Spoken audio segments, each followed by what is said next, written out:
This is the original MC Vapour, no imitations. You're watching KillerMusic right now. My style of music is like sort of a mixture, because I grew up listening to my mum and dad's music, which was a bit of everything, mum and daddy. Then went on to I was a bit of a jungle boy back in the day, mixing my jungle. Got a set of decks first. I was into DJing before MCing. Got my decks, moved, like it all just sort of progressed one after the other. I started getting into garage when I started MCing, and I sort of built a name for myself as a garage MC. But right now, garage I wouldn't say is my genre. I wouldn't put myself in a category at all. What I do is sort of whatever comes to me. I produce my own beats and all things like that. So whatever I want to make at the time, if I feel like making a hip hop beat, I'll make a hip hop track. I know I've got a big following in the garage scene, so if they ask anything of me, I'll do that as well, you know what I mean, whatever I'm feeling at the time. But I'm sort of known for my quick styles and my quick tongue, so sort of on the garage, grime, hip-hop sort of, do you know what I mean, where I can just lace out my bars any way I want. That's what I am. I just spit, you know what I mean. I'm not a garage MC or a hip-hop MC, I'm just an MC. Yeah, there's been a few artists as I was growing up. I wouldn't really say I listen to particular artists now. I grew up listening to X-Man before he was big and everyone knew about him. People like Fearless, because like I say, I was a drum and bass boy back in the day. Busta Rhymes turned me into hip hop. Like if I was going to give one name for each sort of genre, each sort of stage of my life, you know what I mean. GQ was a big influence to me. He's not even that lyrical. GQ was a big influence on the jungle. Like DJ Hype got me into the music and the DJing and things like that. But I mean, like, to actually say, have I got an inspiration that drove me to do what I do today? No, just me. It's always just been sort of a hobby, sort of gone wrong in my favour, if you know what I mean. About 12 years. Yeah, because it basically started when I was at school. It was like a hobby thing. Me and my mates from school would sort of go around my house, or whoever had decks. Some people had decks, and I ended up getting a set of decks for Christmas, so it was all around my house one time.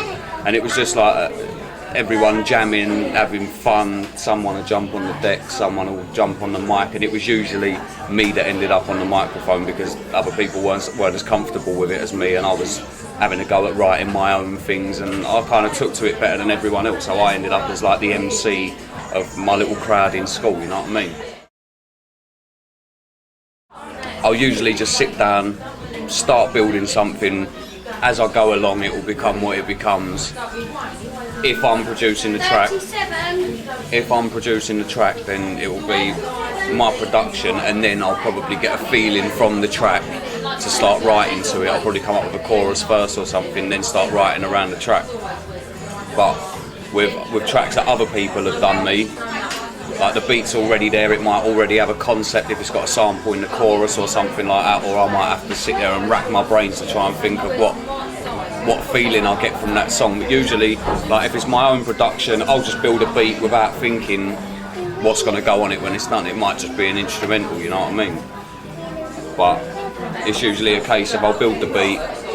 If I like it and think of something to go to it, then it'll end up as a song. But no track really starts with an idea for it, or no track really that comes from me really starts with an idea. I don't build the beat around the idea, you know what I mean? It's just a beat, and then if I happen to come up with an idea for it, result. Back in the day, I've got things like the school thing.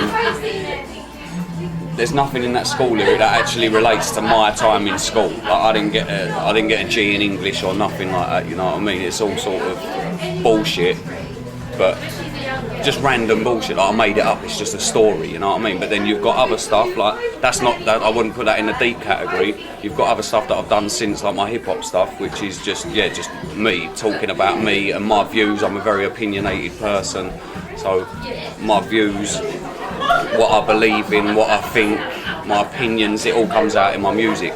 But then it's sort of a mix of made up stuff and wacky thoughts mixed with real, you know what I mean? It's like, it's up to you to decide whether I'm talking from experience and truth or whether I'm making it up, you know what I mean? That was basically sitting indoors when the whole tsunami thing happened. Well, it wasn't even the tsunami, it was after that. It was when the whole war on terror was going on and all things like that.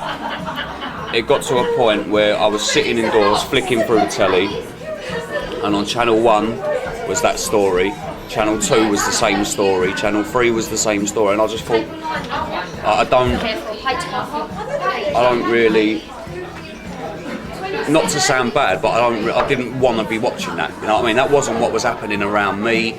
There was loads of English stuff going on around me that was not even mentioned in the paper or anything like that, you know what I mean? It was just, wherever I went, it was about life in Iraq. And with all due respect, I didn't care about that, you know what I mean? So I just thought, this is just basically being pushed down my neck. Like 6 o'clock, I'm going to sit down to watch my dinner, and all I'm seeing is famine stories and people starving, like, and it puts me off of my dinner, you know what I mean? I'm not no disrespect to them, but there's a time and a place for it, and it just got to a point where it was just getting brainwashed. Like, I was getting brainwashed, just seeing this same thing day in, day out. That's all the option I had to watch, you know what I mean? So I just thought, like, the world's becoming shit or something like that. I don't want to sit there and be forced to watch it on my telly, you know what I mean? My view was, it's being forced down my throat. So me, naturally being me, picked up a pen. Instead of watching telly, I got bored of watching it. Picked up a pen instead, and what I ended up writing about was the fact that I was sitting there thinking I'm being sort of left with no other option but to watch the breakdown of everyone else who I can't get to and help anyway. It was like, I didn't know what to you know what I mean? There was nothing else for me to do other than sit there and whereas my opinion in the world won't go further than the four walls I'm sitting in, you know what I mean? But if I actually put it into a track, then maybe people will hear what I'm saying, and obviously they did. And that track got me on Choice FM, it got some interest in the commercial scene and things like that, and it done alright, but it was just, I think people sort of took that track different to how I meant it, because it was originally supposed to be a sort of a complaint, you know what I mean? But then it was sort of seen more as a like down to earth concept, and I was relating with the whole world issues and things like that. It was a lot of early mornings, a lot of hard work, a lot of not knowing what to do. It was really just a learning curve for me. I've done like 4 videos since that, and they've all been sort of more what happened on that day I was filming World Today. I sort of took that as an experience. I knew what to expect the next time. All the other videos have come out much better. But yeah, it was a fun experience, no doubt, you know what I mean? I was recording a music video, it's always fun, but it was just sort of it was just a learning curve. I was told where to be, what was going to happen, do you know what I mean? Whereas the other videos I've done since that have sort of been more my input. But yeah, the World Today, yeah, it was fun. It was a case of where I just turned up, they filmed the bits of me that they needed, and then next time I saw the video it was finished, it had all been edited and things like that. But as far as my apartment, I had fun, yeah. That tune was supposed to, but that's like a prime example. I built the beat, and it was just like, to me, off the little sample, I got a horse riding feeling off it.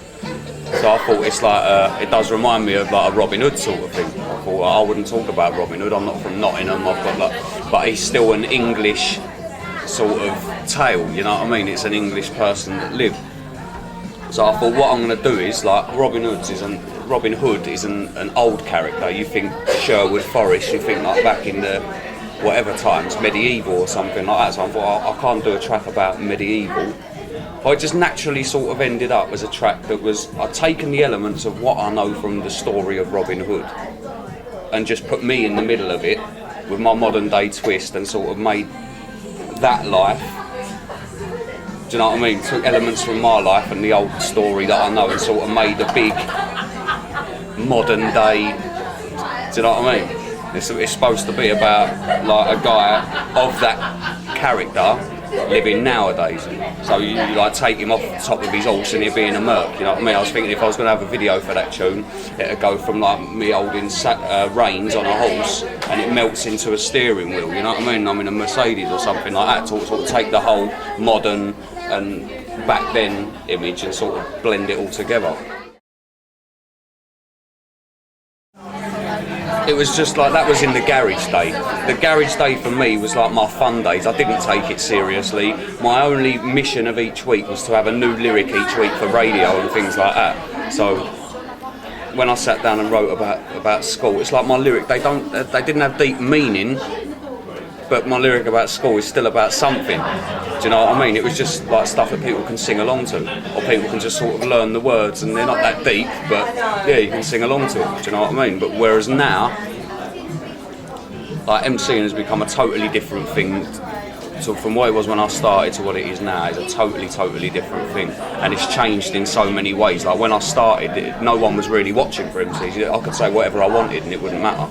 And then it got to a stage where there was a lot of other people trying to be MCs, and it was, oh well, he's better than you, or he's better than him. And then it got to a point where the lyrics had to be, you know what I mean? The people were actually listening for what you're saying. And so you had to be deep. If you weren't coming with nothing, you're not saying nothing. I've got a mixtape you can buy that's on my MySpace. It's called the Tailor-Made Mixtape, and it's basically just like a little collection of tracks that I've done from 2002 up until 2007. I was never making a mixtape. I was just going about being me, living my life, making tracks where they came, and then where I'd end up with a track, I'd take my favourite ones and they'd all go onto this CD, which I'm now selling as a collective mixtape. It's just a collection of stuff I've done over them years. But now I'm going to actually bring out a mixtape. It's going to be called V=MC Scared, and it's just a CD of all the new stuff I've done, and it's all better quality, and it is purposely supposed to go out as a mixtape so that people can go grab it, listen to it, and judge me from it. You know what I mean? It's not just a collection of like shit that I've been doing from 2002 that some garage people like, some hip hop people like. I'm now just going to sort of put myself out there as Vapour, that same person that you know from garage, but not doing that same thing. You know what I mean? People have to let go of that fact that I was doing that garage thing all them years ago, and they're not going to hear Simpsons lyrics anymore. They're not going to hear school lyrics anymore, nothing like that. Now you get a song with a concept and a chorus, and do you know what I mean? I'm an artist. I actually make music now. It's not just picking up a microphone and being an MC on a pirate radio station. I'm an artist, so I've had to progress with it. My advice would have to be, you'll feel it. You'll feel it. If you feel like you should be doing it, it's not even a case of if you feel like you should be doing it. Like, I don't know how to do anything else. If I try and put down a pen and go and get a 9-to-5 job, I will be thinking of lyrics constantly. It's all I know how to do, you know what I mean? It's how I make my money, it's how everything. I am just Vapour, that's me now. People don't even really call me by my real name anymore, you know what I mean? But I get a lot of people asking me for advice, saying they grew up listening to me and they want to be an MC. If all you want to do is want to be an MC, that don't mean you ever will be one. That don't mean you've got it what it takes to write lyrics or anything like that. But then again, saying that, it's like the film Hustle and Flow, where it says every man has his right to spit a verse. I'll always give someone the right, but at the end of the day, it's whether, like, you could all be here now and say, well, we all want to jump on a track with you. And yeah, you've got every right to be on the track if you want to be, or who am I to turn around and say, well, no, because you're not as good as me, or so, you know what I mean? I'd say, yeah, jump on the track, but then I wouldn't take it seriously and expect it to go to number one or nothing like that. Every man's got his right to lay his verse, but there's too many people out there trying to do it who can't do it. Do you know what I mean? So I would say, like, don't just try and do anything for the sake of joining in. Do you know what I mean? If you're no good at something, if you couldn't fix a car, you wouldn't be a car mechanic. If you couldn't fly a plane, you wouldn't be a pilot. So if you can't spit or you can't write, don't try and be an MC. Do you know what I mean? But as far as advice goes to anyone who is good at it and who is up and coming, just stick at it. Like, what more can I say? I've been doing it 12 years and I wouldn't even say I've blown. I've got a little bit of limelight, I've got a bit of respect, I've got people in other countries who know about what I do. But it doesn't change the fact that I don't have a contract, I don't have £1 million in my bank, I don't have no big flash car, I don't have a big flash house, you know what I mean? I have none of that. People think I do. People don't really know much about me when I come to do things where people come into contact with me and actually want to ask me questions. I realise how naive some of these people are. People think I'm rich and famous and that. I'm not. Yeah, my MySpace is myspace.com/Vapouritis, because it's spreading worldwide, and if you can't spell very well, it's Vapouritis, Vapouritis, Vapouritis. That's the MySpace. Put little snippets up there, not full tracks because people steal them. I'm on YouTube. My username is Vapouritis as well, so it's youtube.com/user/Vapouritis, and I'm now on Facebook under MC Vapour as well. So anyone who wants to come on there and talk to me in person can get me there.